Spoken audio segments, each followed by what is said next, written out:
Okay, so here's what we have going on here. We're putting the bearings in. We got the ACL bearings in, of course, obviously. But we have some issues here. Holy crap, look at the tool cart, boys. Look at all the tools it took to do this job. I mean, like, good night. Here's what we discovered. This thing's junk. This no worky. We got 3 bolts done with this before it just totally took a dump. All right. So we have the OEM factory bolts. These are torqued to 20 Newton meters, which is 14 foot-pounds, and then 130 degrees. Now, get the light on here. We let the light on so the battery's dead. So here we are. So we got 6 of the cylinders done. We got 1 through 6 are finished. You can see the light gray bolts are finished. These last 4 are not. Now, everything, the first 3 torque down with the torque angle guide, torque angle meter, whatever the hell you want to call it. Junk is what we call it. Junk, right? This thing.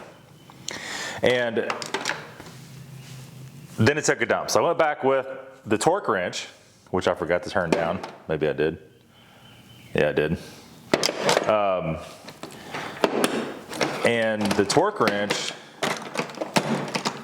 when I went back and checked the first 3 bolts, it would break about 50 to 52 foot-pounds on all 3 of them.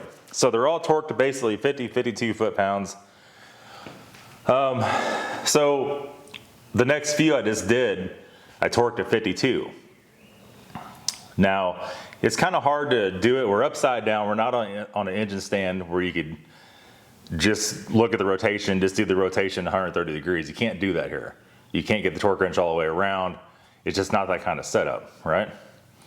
And so I torqued the next few of them with the torque wrench, like I said. But as you're torquing them down, some of them are kind of harder to get to 52 before they click, but they all clicked. Now, I have a couple options here. This is not a cheap, this is about a $10,000 engine.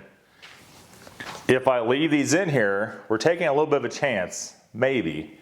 Some people would say we are, some people would say we're not. So I called my friend that builds engines for pretty much his whole entire life. I said, hey, this is what I have going on. I could either run them in like this. My other option is to go buy the $400 torque wrench to fix it. The other option is to go buy ARP bolts, which is over $400, and a $400 torque wrench to do it. Or the other option is to go buy the ARP bolts, because they're non-stretch bolts.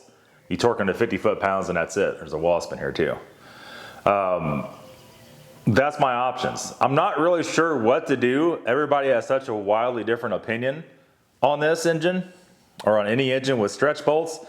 What I wish I would have done at this point is not buy the OEM factory bolts and bought ARP bolts to start with. Now, let's go over to the rod bearings and I'll show you what's going on with those. So here's all the rod bearings. They're laying down here in the bottom tray, and you can see they have a lot of copper on the tops. Just as a lot of you guys said they would, as far as that goes. The tops would always be worse than the lowers. You can see this one here. And that's the top, that's the bottom, that's the bottom. There was one in here that was, I mean, that one's pretty bad, right?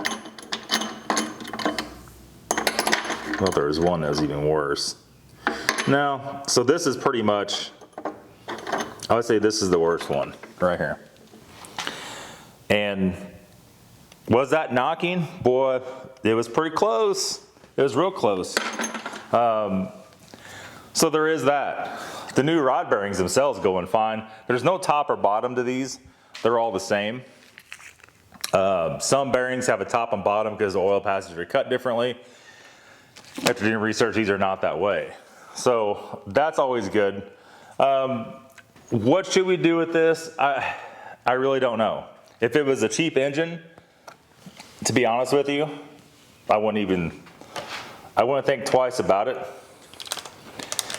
If the engine was $500 or $600, I'd say, well, we'll throw them in there. She blows up, we'll swap the engine out, right? not a big deal, but that's not the case on this. And it's a monumental amount of work to get back in here to do anything again if something starts to go wrong. But if something starts to go wrong, you're not going to know it until it is knocking. It's going to be too late. It's going to ruin the crankshaft. So I don't know. That's kind of where we're at with it. It's kind of a weird situation. I think for today, I'm going to take a break and either mow the lawn, do a few other things, and then see how it goes. You know, see what you guys' thoughts are on it and that kind of stuff. So we'll let it go with that for today. Tomorrow I need to get on it or get whatever ordered if I'm going to order something, or at least put it back together the way it is. The pulleys and everything else is on their way here. They should be here in just a few days. So maybe we're still on schedule to get this thing up and running by the end of the week, hopefully. That's going to be it, guys. There's the update. Thanks for watching. Have a good day.